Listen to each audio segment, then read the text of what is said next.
It is the 25th of the 5th, 2025. The time is 10 minutes past 10, and it is race day, round 8, the Monaco Grand Prix Monte Carlo, and it is chaos over humanity. I can barely contain my excitement, especially after you see the race start, the feature race around F2. What is going on, chat? It's always going to be chaos around Monaco. The conversation continues. In the first instance, it was Max Tenier. This is bloody dangerous. You've got Colapinto all over the shop. The track isn't fit for purpose. The cars are too big. And then you get this in the F2 feature race. Oh, the humanity. As Alex Dunn does one of these, and he's like, I am not having this. Not today, Victor Martin. You will not go around my outside, and yeet it into him, causing a 27,000 million car pileup. What are we doing, chat? This doesn't bode well, although there are upshots that we need to take from this. Lest we forget, the car that starts in pole starts on the inside. Some would contend that that might not necessarily be the most rubbered out line. And again, Victor Martin's rocket start this morning bears that out now. Potentially, the one that they call Charles Leclerc, aka modern day Jean Alesi, might be in for a cheeky run around the outside into turn 1, Monaco Grand Prix, if the F2 feature race is anything to go by. Oh, and by the way, there's been a lot of conversation about Charles Leclerc, and I want to address it. I feel bad for Charles Leclerc. I'm not going to lie to you guys. I feel really, really bad. This is his 7,000 gazillionth year at Scuderia Ferrari, and still no championships to speak of. I would contend that if Charles Leclerc were in the running, fighting for a championship, even winning races, potentially even winning a race around his home Grand Prix at Monaco, then we wouldn't have such a big problem on our hands. But the fact that he didn't manage to get pole just bears out, notwithstanding the fact that Charles Leclerc is out driving this car, driving the wheels off of it. The fact that he still can't get it done, point to point, some say the quickest driver on the grid, speaks volumes about not just that there is a problem at Scuderia Ferrari, that their red car with the yellow badge and black prancing horse atop. It speaks to the extent of it. Okay, Monaco is an anomaly and they always go well around here. We'll talk about why that car likes here, but even still, Charles Leclerc couldn't put it on pole. Now, Frederic Vasseur will be doing one of these, crossing his fingers and toes, praying to the racing gods that his guy Charles Leclerc can get it done today, lest he want to have himself a problem with the C-suite exec level bods at Ferrari, for they will not tolerate this for much longer. If past his prologue, Frederic Vasseur will have himself to the end of this season to bring home the bacon and some silverware, fulfill on the marketing promises that were made at the start of this season. You remember the Instagram posts. No more. There has never been an F1 Instagram post more liked than Sir Lewis Hamilton's. You remember the pictures in front of the F40 touching the yellow badge, black prancing horse at top. Yeah, that can only go so far. Jen Alkin has said that they want to win. That is the biggest marketing tool, and they are not winning, and this is why they're struggling. This bears it out, and again, this tells you the difference, the toll, the delta, and where it was earned and lost as far as the qualifying laps respectively between Charles Leclerc and Lando Norris. Now look at Lando, medium to high speed done. There's not much high speed around Monte Carlo, is there? But you can see he's just much more confident on the brakes from turn 1 through to turn 5. That's all their pace. Ferrari's gift is that it's got lots of torque as far as its engine, so pulling out of these low minimum speed turns, it's quickest. It will always be quicker. That's its gift. So too, second topic on the docket as far as the advantages that Ferrari has is that it can ride curbs. And what do you need to do around Monte Carlo? Nothing if not the ability to ride a cheeky curb, geometric racing line, the chicane, Portier. It makes sense, therefore, that Charles Leclerc through turn 7 to turn 17, he has all of the advantage. And again, there's an autoracer.it article out talking about why Charles Leclerc is not good in sector one. And it's because the guys and girls over at Ferrari haven't sorted out their Brembo brakes. Brembo came out, a Brembo spokesman came out and said it's nothing to do with Brembo. It's the synergy between our brakes and Ferrari that's broken. Well, Lewis Hamilton seems to think differently, right? He's been a carbon industry guy all this while. Progressive brakes, that's how Sir Lewis gets his lap time.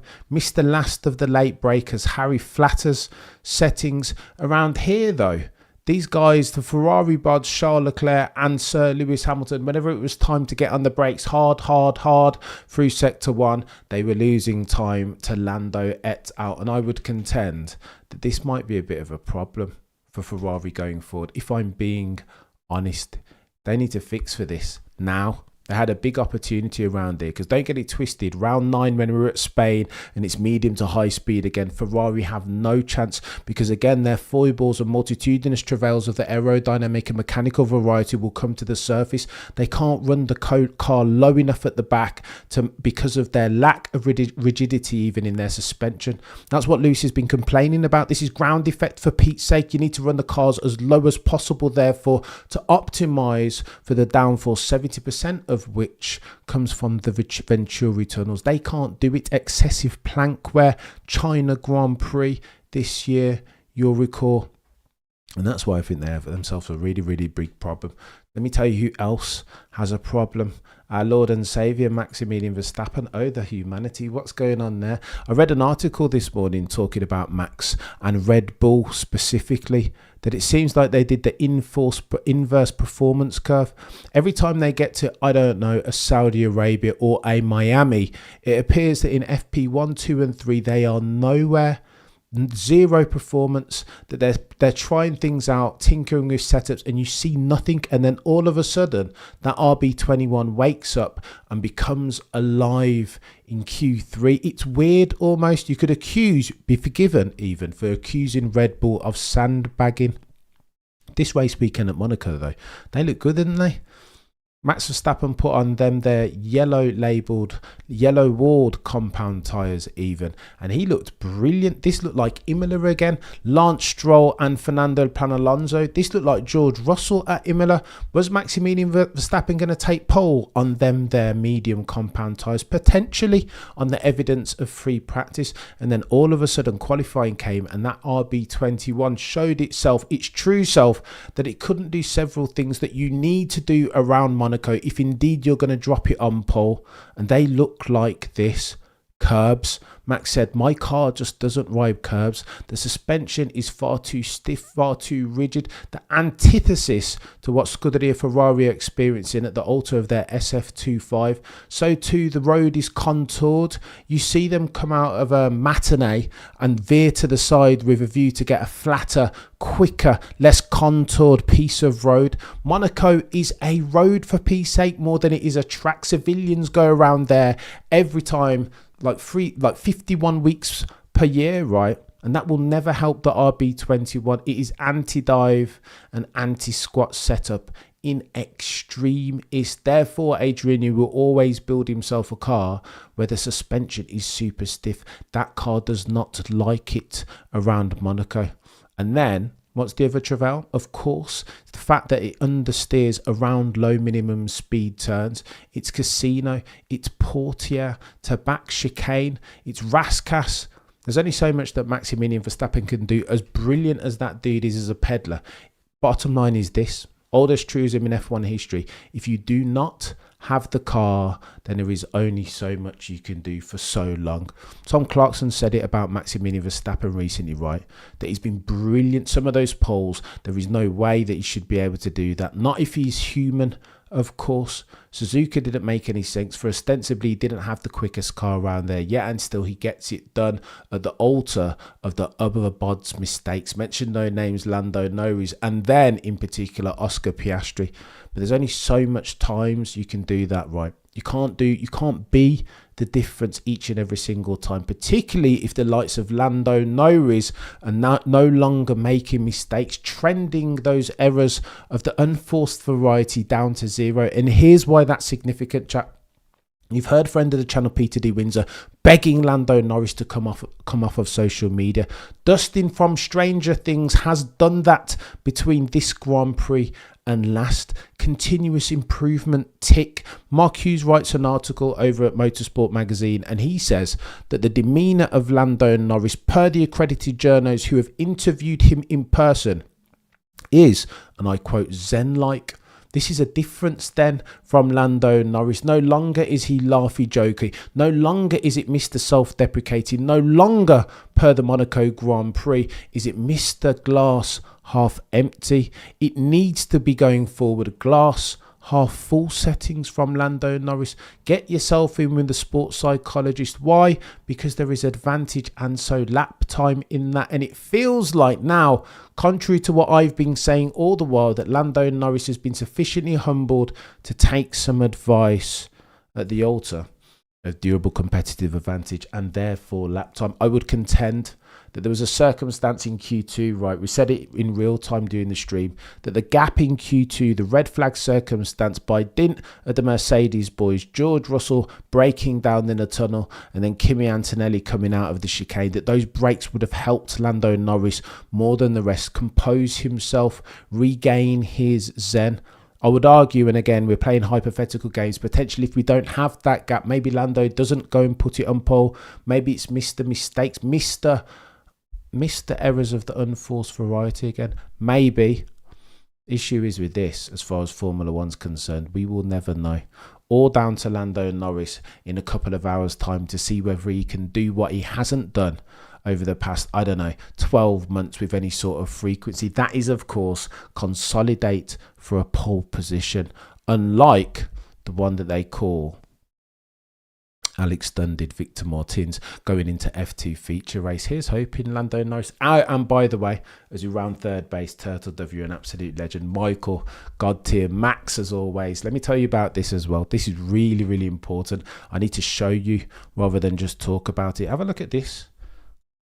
Lap time chaos. Where's this bloody thing? Right. Here's what you need to see. This is important.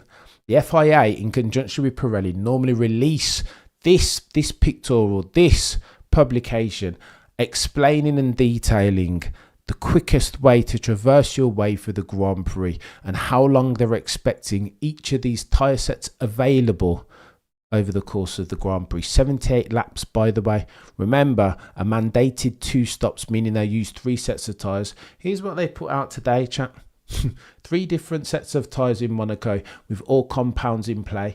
Did Pirelli and FIA really say anything can happen? Am I reading that right, chat, at the bottom right of my screen? Is it just, that has to be just me. FIA, the official tyre provider for F1, $1 billion sport, $1 billion entity and sports endeavour, the greatest and goatiest. What? They're saying anything can happen. No, tell us as fans. This is nonsense. I don't know. Barely believe it. You'd think that I put that together myself on PowerPoint or something. Anything can happen. What are they talking about? But you know what? The joke is they're not wrong. It's going to get techie than techie things. We've already gone through the various parameters. Listen, imagine that you are Red Bull as an example and you have another 3 drivers down the road in Tsunoda-san, in Liam Lawson, and so too Isaac Hadjar. By the way, props to Isaac Hadjar, record-setting performances from a rookie at the Monaco Grand Prix. Imagine you've got 3 drivers down the road. How can you bring them into play? Imagine, let's say, hypothetical games, of course. Imagine Oscar Piastri pits early under, I don't know, a virtual safety car and comes out behind Isaac Hadjar. What do you think Christian Horner's command to Isaac is going to be? Per Alonso a couple of years ago, per Kevin Magnussen at the equivalent fixture a couple of years ago. Of course, it's going to be back that dude up. Don't even accelerate out the turns. Back him up and hold him up. Same too with Lando. I think as far as the top 5 are concerned, it's going to be who blinks first. They're going to want to do a peloton and gap the rest of the grid, because if they pit and end up behind, I don't know, a Liam Lawson or an Isaac Hadjar, let's say, or even a Tsunoda-san, it's going to be peak for them. There is no overtaking around the Monte Carlo circuit. It is not a circuit. It is a civilian road. You can't overtake around that. It's not fit for purpose. Try it and you might have a similar circumstance to what we saw in F2 between Dunn and Victor Martin. It's going to be techie. than techie things. Lest we forget that the F2 cars are much thinner, much more lithe, much lighter even, and still going into turn one. That's what you get. 20 car pileup settings or something like that.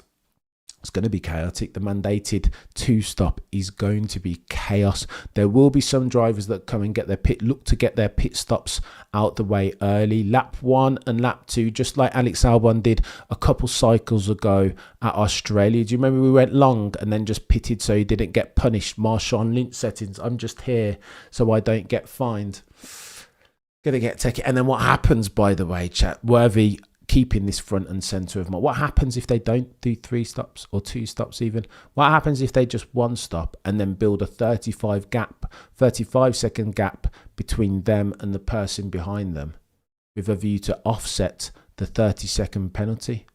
That, of course, is another eventuality that I don't think the FIA have accounted for. It's going to get techie. Oh, and by the way, Lance Stroll gets another penalty. I want to say he got another 3-place grid penalty to go alongside of his already one. I think he will start from 19th yet, and still Lance Stroll. I tell you why Monaco is not fit for purpose, because of drivers like Lance Stroll. Poor spatial awareness, drives the car like he's the only one on the track, behaves as if he doesn't care, nonplussed about all things F1. And for the other 19 on the grid, that could be a problem, particularly around the track so narrow in cars that are so big and lacking in agility. It will get techie. We would know Mirror Stroll, 100% Turtle. Jomo, you're a legend. We'll get techie. We'll be live 30 minutes before lights out. As always, oh, the humanity.